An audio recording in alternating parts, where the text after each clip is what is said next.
My mother always had a flair for control, even over celebrations. So when she said her birthday party was for grown-ups only, I didn't question it. I didn't bring my kids. I respected her boundary, like I always did. Until my brother walked in, with his three little angels, loud and laughing, their hands sticky from cake I wasn't even offered. I stood there, glass in hand, smile frozen. She turned to me, all pearls and perfume, and said, "They're special. Special." The word cracked something inside me. I excused myself, walked out calmly, and that's when the silence began to hum. I knew I wasn't angry about the kids. This wasn't about fairness. It was about being replaced, again. When I was younger, I believed my mother's love was something you earned. My brother was the golden child, the one who could do no wrong. I was the helper, the fixer, the one who got things done. When Dad left, I was 12. I cleaned the kitchen while my brother cried. I comforted her while she cursed him. She'd look at me and say, "You're strong, like me." But it wasn't a compliment, it was a warning. Strength meant silence. Strength meant swallowing every bruise she gave that didn't leave a mark.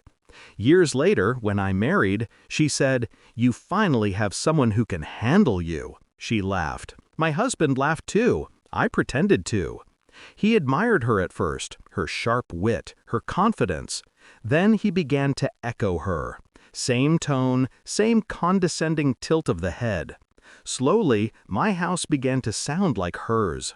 It started small, little comments. "You're too serious. Your brother knows how to keep things light. You don't have to control everything." By the time I realized he wasn't defending me anymore, he was already sitting closer to her at family dinners. I'd watch the two of them, trading jokes, exchanging glances that dismissed me. And when he finally left, it wasn't for another woman, it was for her approval. The day he moved out, she brought him tea. She called me emotional. That was the day I stopped reacting. Because the truth hit me, she'd always needed someone to stand beneath her throne, not beside it. And now, standing outside her party, watching her laugh with my brother's family through the glass window, I saw it again. The same performance, same hierarchy. Only this time, I didn't want her stage. I wanted to burn it quietly. So I planned. Not revenge exactly. Something cleaner, smarter. I started with distance, silence, the kind that makes narcissists itch. No calls, no updates, just polite replies. When she asked to see the kids, I said, maybe next month. I began to redirect everything, the emotional energy she thrived on. When she sent gifts for the kids, I donated them. When she asked for photos, I sent her old ones. When she called crying about my brother's financial troubles, I said, "He's lucky to have you." Every word, every pause, intentional. Because I knew she fed on reaction, so I starved her. Then came the estate issue. My father's old property, the one she'd always said wasn't worth much.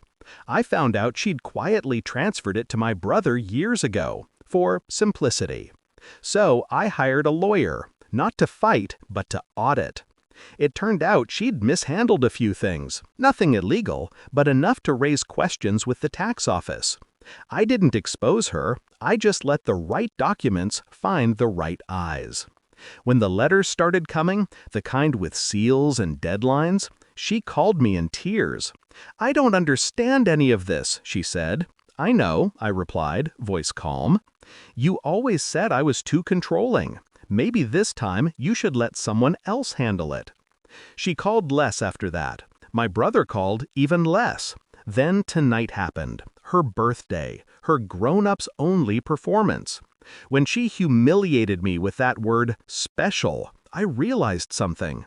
She wasn't punishing me. She was testing if she still had control. She didn't. Because while they laughed inside, I was outside talking to her accountant, a man who'd been tired of her games too. I had all the numbers, The house deed, the missing funds from Dad's old trust, the loans she took in my brother's name.